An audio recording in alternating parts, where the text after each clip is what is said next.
এই পাবলিক পরিসরে আপনাদের সবার সামনে শেয়ার করলাম।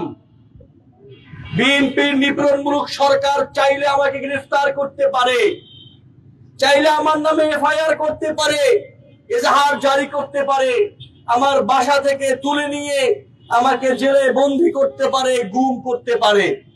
কিন্তু আমি মনে করি এই কার্টুন শেয়ার করা, প্রচার করা কোনো অপরাধ নয়।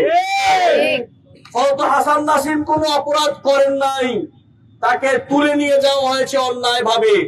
তাকে যেই ধারায় তুলে নিয়ে যাওয়া হয়েছে সেই ধারায় তুলে নেওয়ার 3 ঘন্টার মধ্যে জানানোর কথা ছিল কেন তাকে গ্রেফতার করা হয়েছে।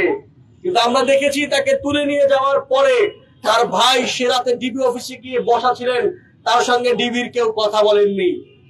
আমরা দেখেছি গত পরশুদিন তার জামিন শুনানি হওয়ার কথা ছিল, সেই জামিন শুনানি আটকে দেওয়া হয়েছে। আজকে কিছুক্ষণ পরে হাসান নাসিমের জামিন শুনানি হবে।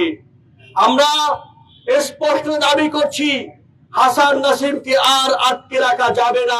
আজকের শুনানিতেই হাসান নাসিমকে জামিন দিয়ে সসম্মানে মুক্তি দিতে হবে। নিঃশর্তভাবে হাসান নাসিমকে মুক্তি দিতে হবে। নিঃশর্তভাবে বাংলাদেশের সকল লেখক, সকল শিল্পী, সাংবাদিক, কার্টুনিস্ট, চিত্রশিল্পী সবাইকে স্বাধীনতা দিতে হবে সরকারের যে সকল পলিসি তার ব্যাপারে আলোচনা এবং সমালোচনা করবার জন্য।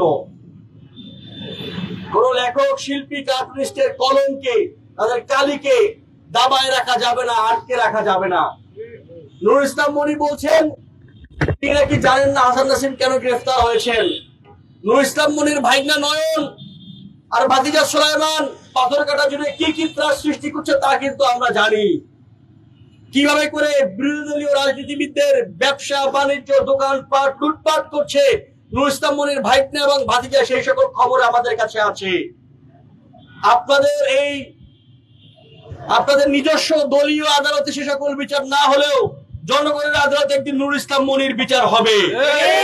হাসান নাসিমকে অবৈধভাবে অন্যায়ভাবে গ্রেফতার করে জেলে রাখার জন্য নুরুল ইসলাম মনির ভাইগনা নয়ন এবং ভাতিজা সুলাইমান পাথরঘাটায় যেভাবে করে একের পর এক বিরোধী দলীয় রাজনীতিবিদদের উপরে হামলা চালাচ্ছে, দোকানপাট দখল করছে, সে সকল অন্যায়ের বিচার একদিন জনগণ করবে।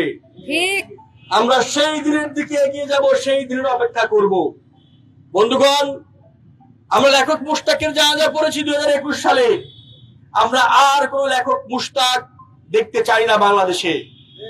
যে আইনে তাকে গ্রেফতার করা হয়েছে সেই আইনে বলা আছে যদি কাউকে কোনো চিত্রের মাধ্যমে যৌন নিপীড়ন করা হয়, কাউকে হ্যারেস করা হয়, তাহলেই কেবল গ্রেফতার করা যাবে। কিন্তু আমরা দেখলাম হাসান নাসিম যে এই কার্টুন শেয়ার করেছেন সেটা চিফ হুইপ নিজেই সংসদে বলেছেন 3টি হাঙর নিয়ে এসছে, 2টি তিমি আসতেছে। সে একই কথা ফুটিয়ে তোলা হয়েছে সেই কার্টুনে। কিন্তু দেখলাম হাসান নাসিমকে গ্রেফতার করা হয়েছে। মূলত এই কার্টুনের জন্য গ্রেফতার করা হয় নাই।